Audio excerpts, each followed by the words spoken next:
All right, let's dive right into today's explainer. We're looking at a truly fascinating case where modern complex system science was basically used as a sledgehammer to completely deconstruct a traditional legal accusation. We're unpacking the defense of Dr. Qin Jingwen. And what's wild is that this defense didn't just argue the facts in a normal legal way. It used statistical physics, cognitive psychology, and computer science to absolutely dismantle the prosecution's entire reality. And why does this matter to us? Well, because the precedent set right here actually dictates exactly how your everyday social media use might be judged by the law. The core defense document we're analyzing poses a seriously profound question. Can a single retweet from a tiny account, an account just like yours or mine, actually crash a massive social system? Or does science say absolutely not? When we think about the law, we usually think about really clear actions and direct consequences. But what happens when that action takes place in the incredibly chaotic, mind-bogglingly complex world of global social media? That's exactly what we're going to explore, and it fundamentally impacts anyone who has ever hit that share button. To unpack this clash of paradigms, we're going to follow this exact roadmap. We'll start with the core conflict, then look at cognitive biases, dive into complex networks, understand edge nodes, and finally see how it all comes together in reshaping legal causality. So let's jump right into Section 1, the core conflict. This is where traditional legal logic meets a digital accusation. We've got to start with the basic premise of what Dr. Chen was actually accused of doing.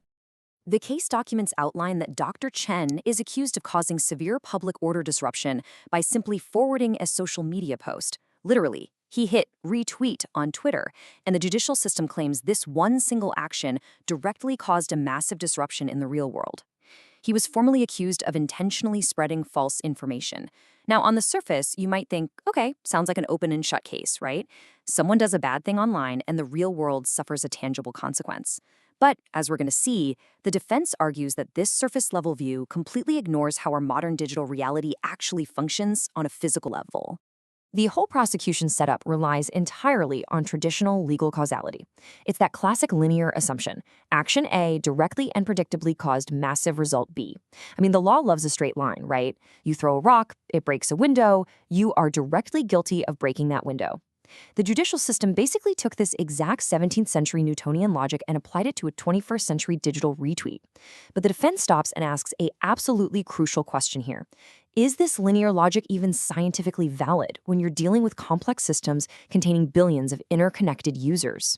Which brings us to Section 2, cognitive biases and metacognition. This is the psychological paradigm, and it's fascinating. To understand why the judicial system saw a massive systemic threat where the defense saw absolutely zero threat, we have to look at how human brains operate under pressure. The document argues there's a massive cognitive gap here. On one side, you have the judicial system relying on rapid, assumption-based System 1 thinking, heavy on confirmation bias and anchoring. On the other side, Dr. Chen was using reflective analytical System 2 thinking, which involves metacognition and epistemic fallibility. Basically, Dr. Chen was functioning as a researcher. He saved and forwarded posts to study them, a really slow, deliberate process that acknowledges human knowledge is naturally incomplete. The prosecution, though, they operated on fast, intuitive reflexes. They saw a sensitive topic and immediately categorized it as a high-level threat, totally bypassing any deep analytical process. The analysis argues that judicial officers anchored incredibly heavily on the idea of a threat. And because of confirmation bias, which is our tendency to look for or interpret information that confirms what we already believe, they only sought out evidence to validate that bias. Once that anchor was set in their minds, literally everything became proof of guilt. The reality? That retweet had practically zero engagement. None. But that data was entirely ignored. The defense calls this out as a classic fundamental attribution error, blaming a person's character for an event rather than looking at the complex environment that actually dictates how information spreads. Shifting gears a bit, we enter Section 3, complex networks and disorder, the technological paradigm. If the psychological argument shows why the prosecution was biased, the tech argument shows why their idea of order is physically impossible in the first place. To truly get social media, the document introduces the CAP theorem. In a distributed computer system, you can only guarantee 2 out of 3 things simultaneously: consistency, availability, and partition tolerance. This isn't just a best practice, it's a hard, mathematically proven law of computer science from the year 2000. When you build a massive global network, you are forced to make a choice. You simply cannot have a system where every single piece of data is perfectly synchronized, always online, and immune to network drops. You have to sacrifice one. So, the real kicker is that massive platforms mathematically must sacrifice absolute consistency to stay online. Looking at this breakdown, social media prioritizes availability and partition tolerance. Consistency is what gets sacrificed, meaning disorder is literally a built-in feature, not a bug. Giants like Twitter or Facebook want you to always be able to log in and scroll, no matter what. To do that, they give up absolute consistency. Have you ever noticed how a comment takes a second to load on your friend's phone, but it's already there on yours? That slight divergence, that localized chaos, is engineered straight into the architecture of the network itself.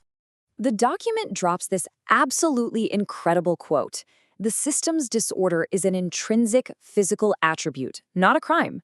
Because absolute order is technically impossible here, the defense argues that blaming one individual for systemic chaos is a fundamental category error. You can't logically accuse someone of disrupting the absolute order of a system that is mathematically designed to be partially disordered. It's like trying to criminalize gravity. The defense is essentially saying the prosecution is trying to outlaw a physical law of computer science. Which perfectly sets up Section 4, Edge Nodes and Robustness, the physical paradigm. Let's step into statistical physics to see how influence actually flows. The defense points out that platforms like Twitter are scale-free networks. These are networks characterized by a power law degree distribution. In plain English, a tiny few nodes have massive connections, while the vast majority of us have almost none. It's not a flat playing field. Think of the airline industry. You've got massive hubs like JFK or Heathrow with thousands of flights, and tiny local airports with like 2. Social media operates the exact same way. Mega influencers and major media outlets hold almost all the connections. Just look at how uneven this power distribution is. You have this massive slice representing edge nodes, that's ordinary users, and a tiny little sliver for hubs, the mega influencers. The vast majority of us live way out on the edges. The real flow of information relies heavily on that tiny fraction of hubs. If a hub posts, it acts like a super spreader, reaching millions instantly. But if an edge node posts something, it usually just hits a dead end and fades into the dark. And looking at the actual data, Dr. Chen's account was the textbook definition of an edge node.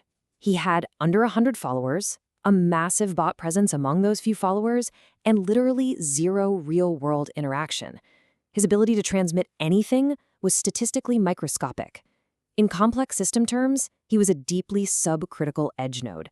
He physically lacked the structural connections required to even spark a cascading chain reaction across the network. To really hammer this home, the defense brings in network robustness and Cohen's threshold formula. This formula measures how well a scale-free network survives if you randomly remove its edge nodes. Physicists proved mathematically that in a network like Twitter, you could randomly delete almost all of the edge nodes. We're talking millions of accounts simultaneously, and the macro structure of the network wouldn't even flinch. The system is incredibly stable and completely resilient against random low-level noise. Therefore, the mathematically calculated macro impact of a random edge node's retweet on the overall stability of the social network is essentially zero. Because the system is so unbelievably robust against edge nodes, and because Dr. Chen was the ultimate edge node, his retweet simply did not, and mathematically could not, have the energy to impact the whole system. The prosecution provided no data to prove otherwise. They just assumed a massive impact existed because of their initial cognitive bias. All right, bringing it all home with Section 5, Science Reshaping Legal Causality. Let's tie all this intense science back to the courtroom. We've seen cognitive bias, the CAP theorem, Cohen's formula. What does it mean for the law? Well, the defense scientifically severs the traditional legal chain of causality outright. They proved an edge node mathematically cannot trigger a system-wide avalanche. Remember that straight line from action A to result B with the broken window? The defense used statistical physics and computer science to completely erase that line. By proving the network is inherently chaotic and an edge node has zero structural impact, they break the link. And if there is no causal link, the entire charge of causing severe public order disruption completely collapses on itself. They sum up this entire scientific deconstruction with this absolutely perfect quote. "My retweet is like exhaling carbon dioxide. You can't sentence me to life for global warming." It is such a profound analogy. Yes, you exhaling naturally contributes a microscopic fraction to overall carbon levels, but the legal system cannot rationally draw a straight line from your single breath to global climate change. In that exact same way, you simply cannot draw a logical line from one isolated, zero-engagement retweet to the macro collapse of public order. So, we leave you with this final thought from today's explainer. As our digital world grows infinitely more complex, can our legal system survive using the science of the past? When modern science fully collides with traditional law, which paradigm is going to define our digital future? This defense isn't just about one person, it's a massive wake-up call. It challenges our global institutions to realize you cannot police a nonlinear, complex 21st century digital reality using the rigid linear logic of the 17th century. Thanks for joining me on this deep dive, and keep questioning the systems around you.